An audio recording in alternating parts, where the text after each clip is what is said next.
Shalom Saints, this is Carol Kambule, author and publisher of Christian books and MD of Kingdom Anchored.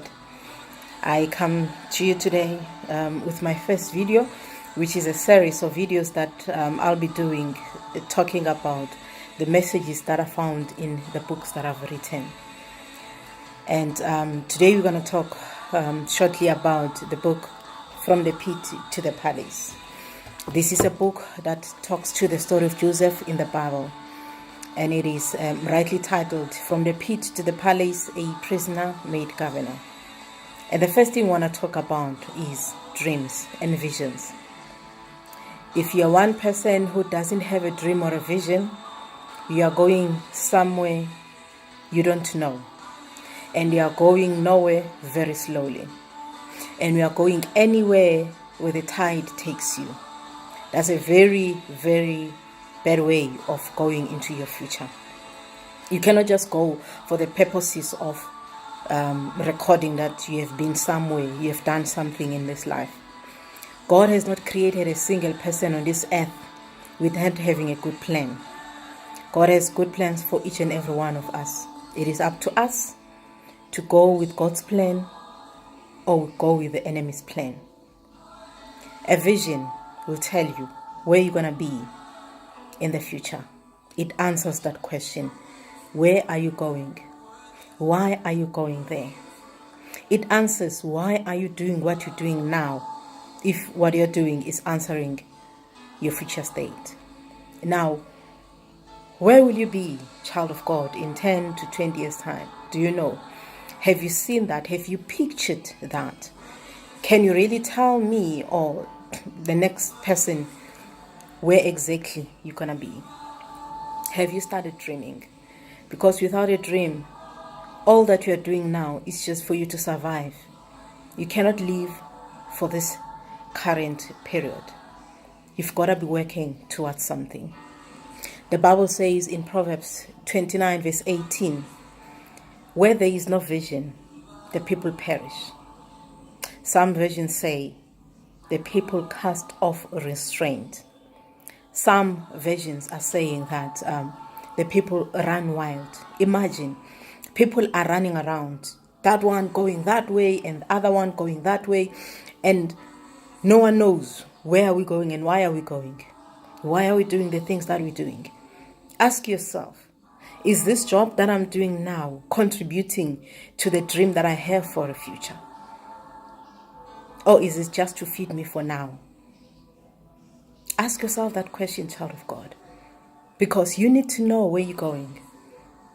And whatever effort that you make today should be contributing to where you're going. Another version says, people are scattered abroad. Just imagine, you're going to places scattered. It's not even planned. You just find yourself there. You're just doing it. You're sometimes following other people's footsteps. You don't even know where they are going and why they are going there. You just find yourself there with people. Oh, child of God, our God is God of order. Our God is a visionary. Our God has great plans for us. Ask Him. Let Him tell you. A vision or a dream tells us where you'll be in the future. A vision or your dream is your reason to rise up and do something. A vision or your dream influences your current decisions. Your current work that you're doing should be influenced by your vision. A vision should influence your plans. Whatever you do, let it be something that contributes to where you're going in the future. Ask yourself, is what I'm doing now contributing to my future state? Is it or not? Is it worth doing now if it's not going to contribute to my future state? Ask yourself that question, child of God. Now, from the pit to the palace takes that story of that young man, the second last born child of Jacob. His name was Joseph. And in Genesis chapter 37, verse 5 to 7, it tells us where Joseph dreamt. And in that dream, it says, He said to them, "Please hear this dream which I have dreamed. There we were binding sheaves and in the field.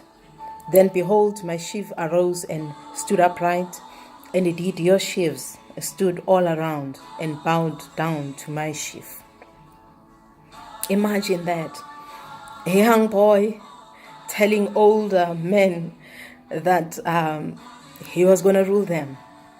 Imagine that. If your dream cannot scare you, it's not worth dreaming. If it's not so big that you think it's impossible, then it's not a dream. If you can see it now, it is just an activity that you're doing today. You must stand here and see it and say, maybe it's not possible. And when you say that, then you know that this is of God, because only God can make a crazy dream like that possible. He was young. He had older brothers. He had a lot of things that were against him. Culture was against him. That was disrespectful of him in the first place, to even imagine himself ruling over his brothers. Some could have actually hit him in the face because he was being disrespectful. But you see, that dream was of God. That was God ordained for Joseph. And he spoke it, and then trouble started. You see, culturally, he could never be the head of the family. It was impossible. But because he dreamed it, it was possible. Because God showed him that dream, it was possible. The dream was a revelation of what he would be in the future. As impossible, as crazy as it was, dare to dream big, child of God. Dare to dream things that are impossible. Dare to dream things that your mind cannot comprehend. Only your spirit man can witness and say, this is possible. Why? Because God is in it. Dare to dream big dreams, not small dreams, but big ones. If you are preparing for a future, let it be because God said it. You must do it in that way. Let it be because God has revealed that to you. If you look back, there was a time when light was done by a candle or a lamp. It had limited lighting, very, very limited. But that was what was used then, and it was sufficient. But somebody dreamed of giving us better light, and we have a light bulb today. If you compare a candle and a lamp and see how different it is when you're using electricity, you should be grateful that somebody had that dream. Mark dreamed that he should connect people, that people will connect from all over the world. Today we are connecting, me and you, here on Facebook. Whether he was sleeping or it's just a vision that he thought about and thought about it some more and eventually worked on it. But it started somewhere. He envisioned a time where we could talk worldwide. People will see me talking to you. And it happened. What's your dream? What is it that you're going to bring for the future? What solution are you bringing to this world? What has God brought you to this world for? I am here pushing the agenda of books. I assist other authors to have their dreams come true. I am here writing history. 20 years down the line, people will know that God said these things through me today. What are you doing? What will history say about you? It all starts with a dream. Start dreaming. Start dreaming now. Be it a literal dream or sit down and ask God, show me these things.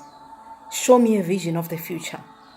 God is there to show you how things will be. God works through dreams. God also put dreams in your mind. However, you must reach out. Try to find out, God, why am I here? How will my future be like? Then everything that you do, child of God, will be worth it. because it will be God ordained and God orchestrated. And I must say that once you have dreamt, be careful of the people you tell. Some, it is important that you tell even though they are going to mistreat you. Some, it is important that you tell even if they may not like it. It may be that indeed it is God orchestrated that those people will propel you to your vision. Whatever you do, dream big. Joseph did, and he ruled. He became a solution for Egypt and for his brothers. That one who was the youngest, or the second youngest, became a ruler. They bowed down and they needed food. God has great plans. You need to connect with him. Ask him. He will show you in a dream or in a vision. Shalom, shalom.